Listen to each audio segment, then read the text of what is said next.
Hi everyone, welcome to Coffee, Love, and Books. I'm Michelle, and today I'm going to be discussing the age-old debate of whether or not listening to audiobooks is reading. Now, I'm going to try to split this up pretty well. I'm going to first kind of cover the definition of reading. Then I'm going to go into a main argument that people who say it's not reading, who say it's not reading, use. And then thirdly, I'm just going to explain a lot of the experience and how audiobooks can be useful and just why I love audiobooks. I think they're fantastic. I do believe listening to audiobooks is in fact reading, and I think a lot of people do too. But a big reason that a lot of people say it's not reading is because, well, if you're talking about the words on a page and looking and perceiving, okay, I am reading this, sentence. No, it's not reading. It's not reading like that. So I looked up the definition to reading, and the first one is what you would expect. The action or skill of reading written or printed matter silently or out loud. And the next would be an occasion which poetry or other pieces of literature are read aloud to an audience. Did you catch that? I think so. First of all, the first definition is very correct, but the second one is really interesting because people who attended such things were attending a reading. They were, in a sense, reading there. It was, it sounds like a stretch, but the idea in that second definition is that there was a setting in which people came to listen to the story, and it was called a reading. And yes, that's because someone was reading to a bunch of people who were perceiving and listening, but that is really what goes into reading, and that's kind of what I identify reading as. It's just absorbing the information that is within a book or within a piece of poetry. What a lot of people perceive reading as is absorbing the information that is within a book.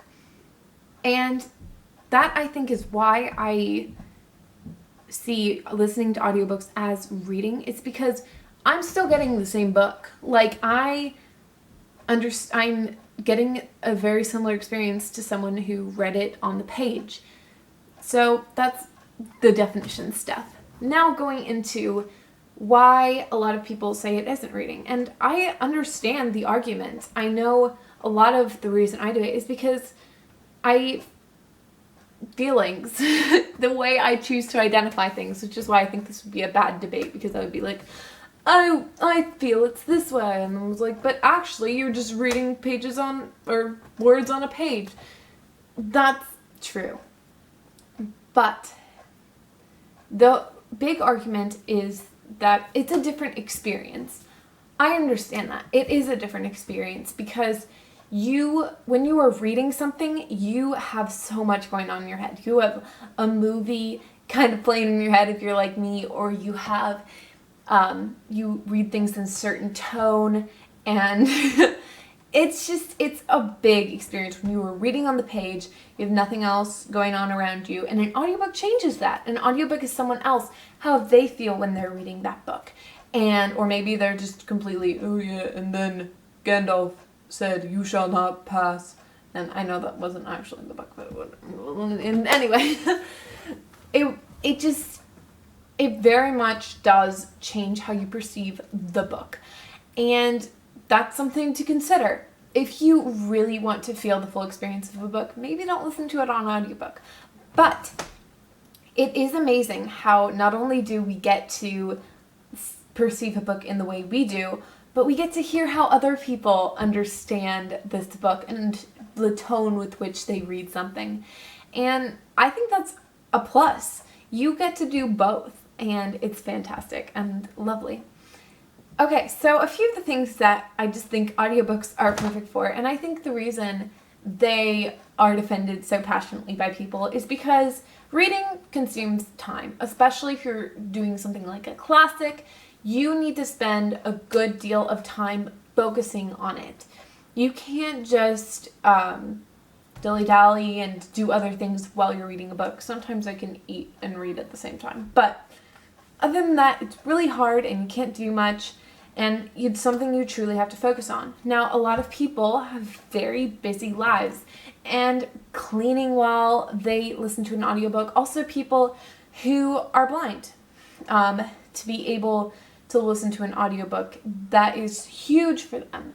And I just don't think it's quite fair to say, oh, you're not actually reading, when people are just they're trying to absorb the same information as we are, but they can't, they don't have time.